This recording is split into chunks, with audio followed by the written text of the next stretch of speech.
እና ሊላሂ ወኢና ኢለይሂ ራጂዑን ማመን የሚከብድ ነገር ነው የሰማነው። አላህ ይርሐመህ፣ አላህ ይዘንልህ። ኢትዮጵያውያን ህይወት አለፈ። በየመን የባህር ዳርቻ በጀልባ መገልበጥ አደጋ የ9 ኢትዮጵያውያን ህይወት ማለፉን የሸበዋ ግዛት የጸጥታ ኃይሎች ገልጸዋል። የሸበዋ ግዛት ጸጥታ ኃይሎች ባወጡት መግለጫ አልቂያዲ የተባለች ጀልባ 150 ስደተኞችን አሳፍራ አልጁዌሪ በመባል የሚጠራ የባህር ዳርቻ አካባቢ ስትደርስ በከፍተኛ ማዕበልና ንፋስ ተመታ ተገልብጣለች።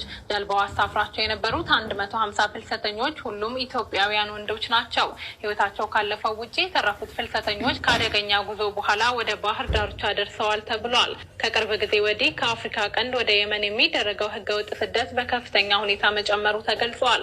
ባለፉት 2 ወራት ብቻ በሸበዋ ግዛት ሩዱም አካባቢ 4396 ኢትዮጵያውያን ፍልሰተኞች ወደ የመን መግባታቸውን የመን ኦንላይን ዘግቧል። የዓለም አቀፉ ስደተኞች ድርጅት የሰዎች ፍሰት ክትትል በየካቲት ወር 19337 ፍልሰተኞች ወደ የመን መግባታቸውን ባወጣው ሪፖርት አስታውቋል። ከነዚህም መካከል 95 በመቶ ዜግነታቸው ኢትዮጵያዊ እንደሆኑ አስፍረዋል።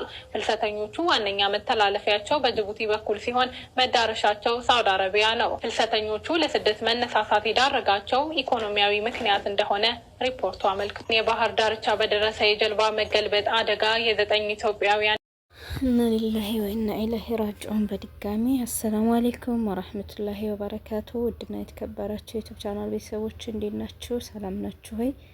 እንዲሁም ክርስቲያን ወገኖቼ ሰላም ብያለሁ። ሰላማችሁ በያላችሁበት ይብዛ። አላህ ሱብሃነሁ ወተዓላ ወጥቶ ከመቅረት አላህ ይጠብቀን፣ ከክፉ ነገር አላህ ይጠብቀን፣ ከእንዲህ ያለ ከድንገተኛ አደጋ አላህ ይጠብቀን።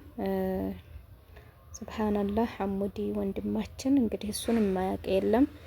ሐሙዲ ዘናጩ የሪያዱ ዘናጭ የሚለው ቲክቶከሩ ነው። ያው እንግዲህ እንደምታውቁት ቲክቶኩ በሙሉ እሱ ሆኗል። አላህ ይርሐመው፣ አላህ ይዘንለት። ለውድ እናቱ፣ ለውድ ወንድሞቹ፣ አባቱ፣ ቤተሰቦቹ መጽናናትን እመኛለሁ። ለውድ ወዳጆቹ እንዲሁም ለባልተቤቱ ለልጁ ማለት ነው። አላህ ሶብሩን መጽናናትን ይስጣቸው። ሶብሩ አላህ ያጠጣቸው። ሞት እንግዲህ እንሄድባታለን እንጂ አትመጣብንም። አፈር ትጠራናለች ማለት ነው። ይሄ የታወቀ ነው።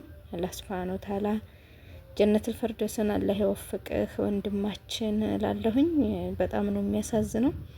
እንግዲህ ባለፈው አይታችኋን ጅዳ እንደደረሱ ወደ ጥጋቡ ታፈሰ ምግብ ወስዶላቸው ደስ ብለውና ነበረና ግን ምን ታደርጉታላችሁ? ደህና መንገዱን ገቡ ተብሎ ደስ ሳያልቅ ደግሞ በጃልባ ተገልብጦ ይሞታሉ ብሎ ማንም ሰው የጠበቀ የለም ነበረ። መንገዱን ነበር የተፈራው። እንግዲህ አላህ የወደደውን የፈቀደውን አደረገ። አላህ ይዘንለት፣ ዱዓ አድርጉለት። ሰላም አለይኩም ወራህመቱላሂ